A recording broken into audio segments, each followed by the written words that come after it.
कम्मो अपने बेटे राहुल और बहू यामिनी के साथ रहती थी। कम्मो को तो यामिनी शुरू से ही पसंद नहीं थी। हर काम में मीन मेख निकालना कम्मो की आदत बन चुकी थी। यामिनी भी अपनी सास की इस आदत से बहुत परेशान हो गई। अरे बहू, ये क्या बाजार से सड़ी हुई बासी सब्जियां उठा लाई? लगता है बेकार साग सब्जी खिलाकर हमें मारने का इरादा है। अब तो भगवान ही बचाए। माँ जी, आपको तो जब देखो लड़ने का बहाना चाहिए। अभी 4 लोगों को इकट्ठा करूं तो वही बता देंगे कि सब्जी बासी है या ताजी। हाँ हाँ ठीक है, भला तुमसे कोई जीत पाया है? तुमसे तो 4 गांव के आदमी भी नहीं जीत सकते बहस करने में। चलो अब जो भी लाई हो वो बना लो, भूख के मारे आते से कुड़ गई हैं। यामिनी रसोई में जाते जाते बड़बड़ाने लगी। ये बुढ़िया मेरी जान की दुश्मन बनी हुई है। न जाने किस दिन पीछा छूटे इनसे, जब देखो तब लड़ने के लिए तैयार। क्या हुआ यामिनी, अकेले क्या बड़बड़ा रही हो? और क्या हो सकता है इस घर में, अपनी माँ की आदत तो जानते हो ना। देखो, तुम माँ की बातों को दिल पर मत लिया करो, उनकी तो आदत ही ऐसी है। राहुल अपनी माँ के पास गया तो देखा कि वो भी गुस्से में थी। क्या हुआ माँ? क्या हुआ ये पूछो, क्या नहीं हुआ। चलो अब जो भी हुआ छोड़ो, वैसे भी मुझे अब बर्दाश्त करने की आदत हो गई है। राहुल जानता था कि ये उन दोनों सास बहू का रोज का तमाशा है। कुछ दिनों बाद राहुल ने यामिनी से कहा, यामिनी, तुमसे कुछ बात करनी है। क्या हुआ, कहो क्या बात है।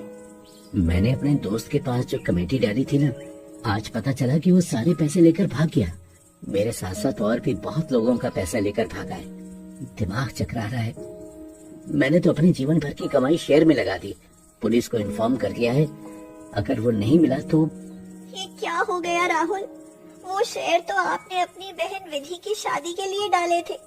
3 महीने बाद शादी है, अगर पैसे नहीं मिले तो हमारी विधि की शादी टूट जाएगी और बदनामी होगी सो अलग। मुझे भी बहुत चिंता हो रही है यामिनी। बाहर से उनकी बातें सुनती हुई कम्मो माथा पीटती हुई बोली, अरे ये सब इस नाश पीटी का करा धरा है। इसी ने सलाह दी थी कि कमेटी डाल लो, उससे पैसा बढ़कर मिलेगा और विधि की शादी धूमधाम से हो जाएगी। अरे अब क्या होगा मेरी बच्ची का? बारात दरवाजे से लौट जाएगी, मेरी बेटी बिन ब्याही रह जाएगी। हाय माँ, थोड़ा हौसला रखो। मैं पहले ही बहुत परेशान हूँ। इस तरह की बातें करके और परेशान मत करो। कई दिन बीत गए, ना तो वह आदमी ही मिला और ना पैसा। राहुल की इतनी आमदनी नहीं थी कि वह घर के खर्चे के साथ साथ अपनी बहन की शादी के लिए भी 3 महीने में पैसा इकट्ठा कर ले। राहुल, मैं तो कहती हूँ ये घर बेच दो, दिन कम बचे हैं, आखिर इतना पैसा कहाँ से आएगा?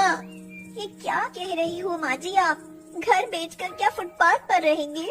कोई सोने की खदान तो तुम्हें मिलने से रही, मुझे तो इसके अलावा और कोई चारा नहीं दिखाई दे रहा। कम्मो भी तो सही कह रही थी। आखिर वकील लड़का ढूंढा था विधि के लिए। अगर ये शादी टूट गई तो ऐसा लड़का आसानी से नहीं मिलेगा। अगले दिन यामिनी सब्जी लेने मंडी गई तो उसने देखा कि एक ठेले पर एक औरत बासी सब्जियां बहुत सस्ते में बेच रही थी। बहन, ये सब्जी तो बहुत सस्ते भाव में बेच रही हो। हाँ बहन, मजबूरी है। पति बिस्तर पर बीमार पड़े हैं, घर में बच्चे भूखे हैं। आज कुछ राशन का अनाज बेचकर ये सब्जियां खरीदी हैं। इन्हें बेचकर ही गुजारा कर रही हूँ। कम से कम बच्चों को पेट भर खाना तो मिल ही जाता है। उसकी बातें सुनकर यामिनी ने फटाफट सब्जियां खरीदी और घर आ गई। घर आकर राहुल से बोली, मुझे कुछ पैसे चाहिए राहुल, मैं अब सब्जी बेचा करूंगी। तुम्हारा दिमाग तो नहीं खराब हो गया? तुम और सब्जी बेचोगी? आज मैंने देखा कि जब एक औरत बासी सब्जियां बेचकर अपने बच्चों की जरूरतें पूरी कर सकती है तो मैं क्यों नहीं? ये तो हमारी नाक कटवाने में लगी है। कोई क्या कहेगा कि कैसी मजबूरी आन पड़ी जो कम्मो की बहू सब्जी बेच रही है। माँ, विधि की शादी के लिए पैसा इकट्ठा करना है। आप काम नहीं आमदनी देखो। अगर रिश्ता टूट गया तब होगी बेइज्जती, सब्जी बेचने से नहीं।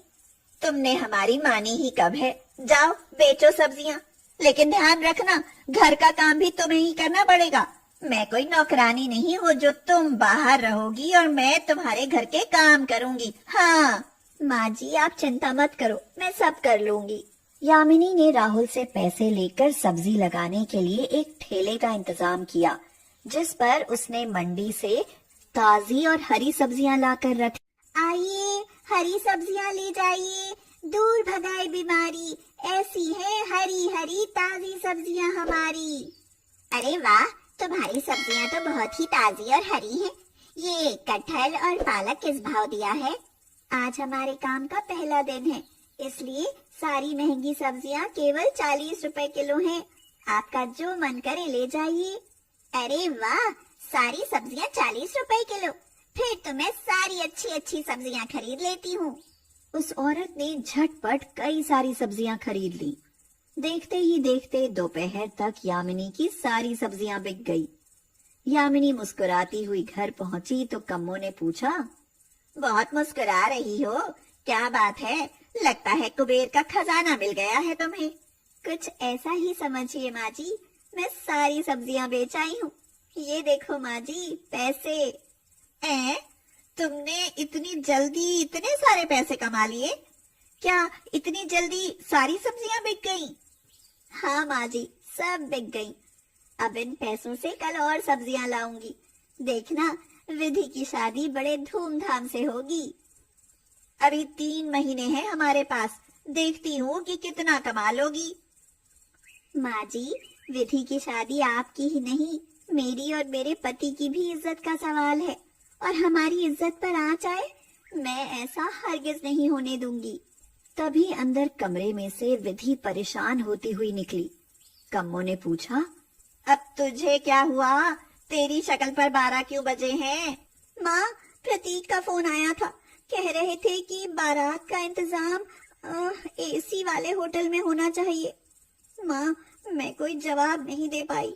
अब उन्हें कैसे बताऊं कि भैया का सारा पैसा कोई लेकर भाग गया है। अब हम गरीब हो गए हैं। विधि, उनसे कह देना कि हम पूरी कोशिश करेंगे। पूरी कोशिश करेंगे? कहाँ से करेंगे? हाथ में कटोरा लेने की नौबत आ गई है, बात करती है। यामिनी चुपचाप वहां से चली गई और अगले दिन और सब्जियां बेचने लगी। इसी तरह 1 महीना गुजर गया। यामिनी को सब्जी बेचने का अच्छा अनुभव हो गया था। अब वह सब्जी के थोक विक्रेताओं से बड़े पैमाने पर सब्जियां खरीदती और मंडी वालों को बेच देती, जिससे उसकी मोटी कमाई होने लगी। अब सभी लोग बहुत खुश थे। धीरे धीरे कम्मो भी यामिनी की सब्जी और घर के काम में उसकी मदद करने लगी। राहुल भी यामिनी की मेहनत और काम देखकर नौकरी छोड़कर उसकी मदद करने लगा। अब उनका सब्जी व्यापार कई मंडियों में चलने लगा। 3 महीने में उन्होंने विधि की शादी का बहुत अच्छा प्रबंध किया और खूब धूमधाम से उसकी शादी की। बहू, मैं तुम्हें हमेशा गलत समझती रही, लेकिन तुमने तो मेरी बेटी की शादी उनके मन मुताबिक कर दी। बहुत संघर्ष किया है तुमने, मुझे तुम पर गर्व है। गर्व कैसे नहीं होगा माँ, तुम्हारी गरीब सब्जी वाली बहू की पहचान अब सब्जियों के बड़े व्यापारी के रूप में होती है। हाँ, जानती हूँ। तुम जुग जुग जियो और यूं ही सफलता की सीढ़ियाँ चढ़ती रहो। ये कहकर कम्मो ने यामिनी को अपने गले से लगा लिया